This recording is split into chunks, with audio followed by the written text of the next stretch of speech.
Hi all, ಈ ವಿಡಿಯೋದಲ್ಲಿ good ಸಿಫ್ 200 ಟ್ಯಾಬ್ಲೆಟ್ನ ಬಗ್ಗೆ ಇನ್ಫಾರ್ಮೇಷನ್ ಕೊಡ್ತಾ ಇದ್ದೀನಿ. ಈ ಟ್ಯಾಬ್ಲೆಟ್ನ ಏಕೆ ಯೂಸ್ ಮಾಡ್ತಾರಂದರೆ ಟ್ರೀಟ್ಮೆಂಟ್ ಆಫ್ ಬ್ಯಾಕ್ಟೀರಿಯಲ್ ಇನ್ಫೆಕ್ಷನ್, ಅಂದರೆ ವಿವಿಧ ರೀತಿಯ ಬ್ಯಾಕ್ಟೀರಿಯಾದಿಂದ ಬರುವಂತಹ ಸೋಂಕುಗಳ ಚಿಕಿತ್ಸೆಗೆ ಈ ಟ್ಯಾಬ್ಲೆಟ್ನ ಬಳಸುತ್ತಾರೆ. ಹಾಗೆ lung infection, urinary tract infection, ear infection, nasal sinus infection, throat infection, skin infection, bone ಮತ್ತು ಜಾಯಿಂಟ್ ಇನ್ಫೆಕ್ಷನ್ಗೆ ಈ ಟ್ಯಾಬ್ಲೆಟ್ನ ಬಳಸುತ್ತಾರೆ. ಹಾಗೆ ಗೊನೋರಿಯಾ ಅಂದರೆ ಸೆಕ್ಷುವಲಿ ಟ್ರಾನ್ಸ್ಮಿಟೆಡ್ ಡಿಸೀಸ್ಗೂ ಕೂಡ ಈ ಟ್ಯಾಬ್ಲೆಟ್ನ ಬಳಸುತ್ತಾರೆ. ಈ ಟ್ಯಾಬ್ಲೆಟ್ನ ಹೇಗೆ ಯೂಸ್ ಮಾಡಬೇಕಂದ್ರೆ ನಿಮ್ಮ ವಯಸ್ಸಿಗೆ ಅನುಗುಣವಾಗಿ ಡೋಸ್ ಮತ್ತು ಡ್ಯುರೇಷನ್ನ ನಿಮಗೆ ನಿಮ್ಮ ಡಾಕ್ಟರ್ಸ್ ಅಡ್ವೈಸ್ ಮಾಡುತ್ತಾರೆ. ನಿಮಗೆ ನಿಮ್ಮ ಡಾಕ್ಟರ್ಸ್ ಹೇಗೆ ಅಡ್ವೈಸ್ ಮಾಡಿರುತ್ತಾರೋ ಹಾಗೆ ಈ ಟ್ಯಾಬ್ಲೆಟ್ನ ಯೂಸ್ ಮಾಡಿ. ಇಲ್ಲಾಂದರೆ ಡೈಲಿ 2 ಟೈಮ್ಸ್ ಮಾರ್ನಿಂಗ್ ಮತ್ತು ನೈಟ್ ಊಟ ಆದ ನಂತರ ಈ ಟ್ಯಾಬ್ಲೆಟ್ನ ತೆಗೆದುಕೊಳ್ಳಿ. ಡೈಲಿ ಒಂದೇ ಸಮಯದಲ್ಲಿ ಈ ಟ್ಯಾಬ್ಲೆಟ್ನ ಯೂಸ್ ಮಾಡಿ. ಅಥವಾ ನಿಮಗೆ ನಿಮ್ಮ ಡಾಕ್ಟರ್ಸ್ ಹೇಗೆ ಅಡ್ವೈಸ್ ಮಾಡಿರುತ್ತಾರೋ ಹಾಗೆ ಈ ಟ್ಯಾಬ್ಲೆಟ್ನ ಯೂಸ್ ಮಾಡಿ.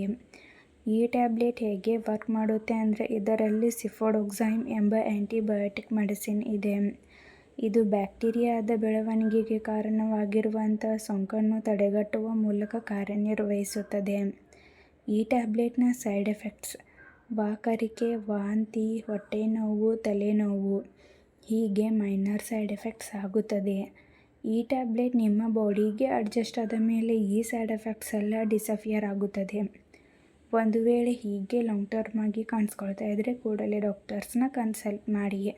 ಈ ಟ್ಯಾಬ್ಲೆಟ್ನ ಸೇಫ್ಟಿ ಅಡ್ವೈಸ್, ಇದರಲ್ಲಿರುವಂಥ ಮೆಡಿಸಿನ್ಸ್ದಿಂದ ನಿಮಗೆ ಅಲರ್ಜಿ ರಿಯಾಕ್ಷನ್ಸ್ ಆಗ್ತಾಯಿದ್ರೆ ಈ ಟ್ಯಾಬ್ಲೆಟ್ನ ಬಳಸಬಾರದು. ಆದಷ್ಟು ಈ ಟ್ಯಾಬ್ಲೆಟ್ನ ಅಪ್ಸೆಟ್ ಸ್ಟಮಕ್ದಿಂದ ತೆಗೆದುಕೊಳ್ಳುವುದನ್ನು ಅವಾಯ್ಡ್ ಮಾಡಿ.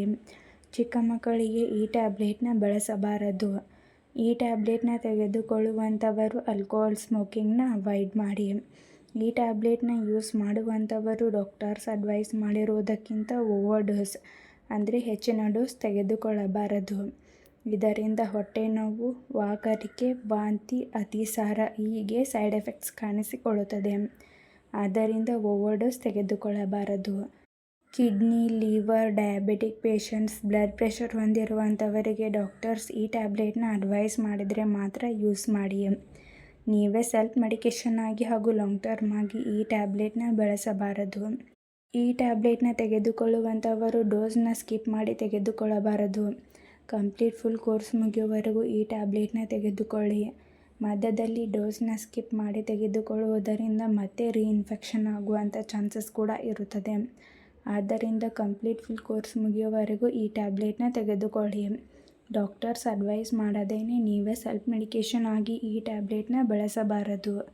ಮತ್ತು ಯಾವುದೇ ಮೆಡಿಸಿನ್ ತೆಗೆದುಕೊಳ್ಳುವ ಮೊದಲು ಡಾಕ್ಟರ್ಸ್ನ ಕನ್ಸಲ್ಟ್ ಮಾಡಿ. ಈ ವಿಡಿಯೋ ನಿಮಗೆ ಇಷ್ಟ ಆಗಿದ್ದರೆ ಲೈಕ್ ಮಾಡಿ, ಕಮೆಂಟ್ ಮಾಡಿ, ಶೇರ್ ಮಾಡಿ. Thank you.